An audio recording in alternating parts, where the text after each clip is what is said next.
Reciban un cordial saludo, compañeros, docentes y demás comunidad en general. Mi nombre es Alessandra Perea Murillo, estudiante de la Universidad Uniclaretiana del séptimo semestre de Psicología, y hoy vengo a hablarles en torno de la materia de inclusión social, con el tema del origen y evolución del concepto de vulnerabilidad, marginalidad, estigma, pobreza y exclusión, y la importancia de los derechos humanos en este proceso de evolución. Se podría decir que estos conceptos estarían implicados alrededor del nacimiento de la Declaración de los Derechos Humanos. Si bien a lo largo de la historia muchas personas han sufrido de racismo, de malos tratos que generan sufrimiento a las personas, la discriminación, el racismo, el rechazo, la exclusión, entre otros. Por ejemplo, nos encontramos con las personas inmigrantes que caen en las redes del tráfico. Estas personas ven cómo son vulnerados sus derechos por el simple hecho de ser ilegales. También tenemos las personas que son esclavizadas, obligadas a hacer trabajos duros, sin importar lo que estas personas sufran. También encontramos lo que son el trato inhumano a lo que recibían los indígenas, los homosexuales, los judíos, los testigos de Jehová, entre otros. Ahora bien, ¿a qué hacen referencia los conceptos de vulnerabilidad, marginalidad y estigma, pobreza y exclusión? La vulnerabilidad es la cualidad de vulnerable, es decir, que es susceptible de ser lastimado o herido, ya sea tanto físico como moralmente. El concepto de vulnerabilidad puede aplicarse a una persona o a un grupo social, según pues su capacidad para prevenir, resistir y sobreponerse a un impacto. Las personas vulnerables son aquellas que por distintos motivos no tienen desarrollado esa capacidad y que por lo tanto se encuentran en una situación de riesgo. Ser vulnerable implica fragilidad, una situación de amenaza o posibilidad de sufrir daño. Por tanto, implica ser susceptible de recibir o de padecer algo malo, doloroso, como una enfermedad, o también tener la posibilidad de ser herido tanto físico como emocionalmente. La marginalidad se trata de esa estructura que se desprende de la dificultad para conseguir progreso técnico en todos los sectores de producción a nivel social. Se trata de esa desigualdad con respecto a la intervención de los ciudadanos y los diversos grupos sociales en los procesos de desarrollo y en el consiguiente aprovechamiento de sus frutos. El estigma es visto como el comportamiento, rasgo o condición que posee un individuo y que genera su inclusión en un grupo social, cuyos miembros son inferiores o inaceptables. Las razones por las cuales son discriminados o excluidos, menospreciados, son de orígenes raciales, étnicos, por religiosidad, entre otros. Por ejemplo, la comunidad del LGBTI.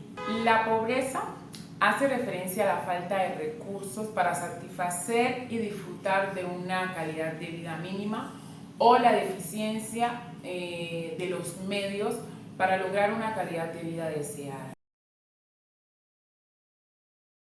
La exclusión significa que determinados individuos o grupos de personas se encuentran en condiciones de desigualdad o desventajas en el acceso a determinados bienes y servicios o recursos con relación a otros individuos o grupos sociales que se encuentran en una posición privilegiada. Por ejemplo, las personas en condición de discapacidad, las personas de diferentes cleros, de diferentes etnias, entre otros. Teniendo en cuenta lo anterior, según la ONU, los derechos humanos son todos esos derechos básicos que poseemos los seres humanos por el simple hecho de existir. No está garantizado por ningún Estado. Estos derechos son universales, son inherentes a todos nosotros, con independencia de la nacionalidad, del género, de la etnia, de la religión, del idioma o cualquier otra condición. Varían desde el más fundamental como el derecho a la vida, hasta los que le dan sentido a la vida como el derecho a la alimentación, el derecho a la educación, al trabajo, a la salud, a la libertad, entre otros. Los derechos humanos han sido creados a partir del concepto de dignidad, siendo esta un valor intrínseco en el ser humano que se le otorga, que no se le otorga a nadie, sino que lo posee por el mero hecho de ser, por nacer, por estar provisto de racionalidad, de libertad, sin distinción de su sexo, de su raza, de su religión, de su orientación sexual o cualquier otra condición. Reconocer la dignidad del ser humano es respetarlo tal cual y como es. A lo largo de la historia, como se había mencionado anteriormente, se venían dando una serie de vulneraciones, de abusos a las personas, los cuales dieron paso para que se constituyera lo que es la Declaración Universal de los Derechos Humanos, la cual fue adoptada por la Asamblea General de las Naciones Unidas en 1948. Fue el primer documento legal en establecer la protección universal de los derechos humanos fundamentales, y esta sigue siendo la base de toda ley internacional de los derechos. Sus 30 artículos nos ofrecen los principios y los bloques de las convenciones de derechos humanos, tratados y otros instrumentos judiciales.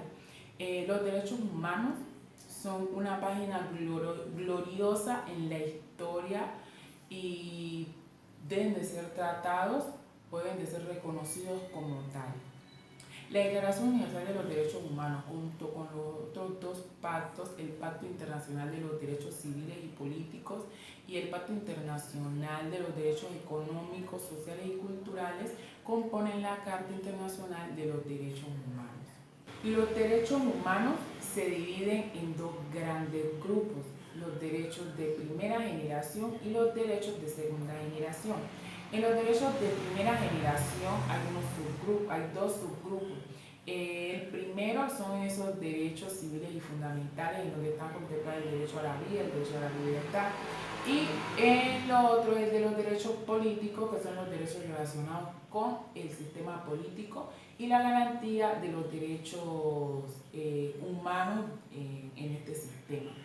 En la segunda generación se encuentran los derechos económicos y los derechos sociales. Cabe resaltar la importancia de la educación en los derechos humanos, puesto que en la Declaración Universal de los Derechos Humanos, en su artículo 26 nos establecen de que todos los pueblos y las naciones deben esforzarse a fin de que tanto las instituciones como los individuos promuevan mediante la enseñanza y la educación el respeto por los derechos humanos y las libertades fundamentales. La educación de calidad, una educación de calidad basada en los derechos humanos, significa que estos pongan en práctica todo el sistema educativo y todos los contextos, o sea, que se ponga en práctica todo esto, tanto a nivel formal como informal y no formal, de la enseñanza y aprendizaje. Significa que el sistema educativo está orientado hacia la adquisición de los valores humanos, que permita la consecución de la paz, la cohesión social y el respeto por la dignidad humana.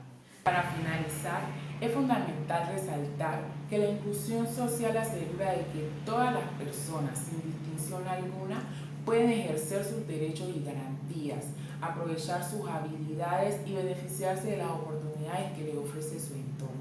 Como psicólogos, debemos de trabajar por reducir y prevenir las situaciones de riesgo social y personal, promover el bienestar de la comunidad, ya sea solucionando problemas o promocionando la calidad de vida. Muchas gracias.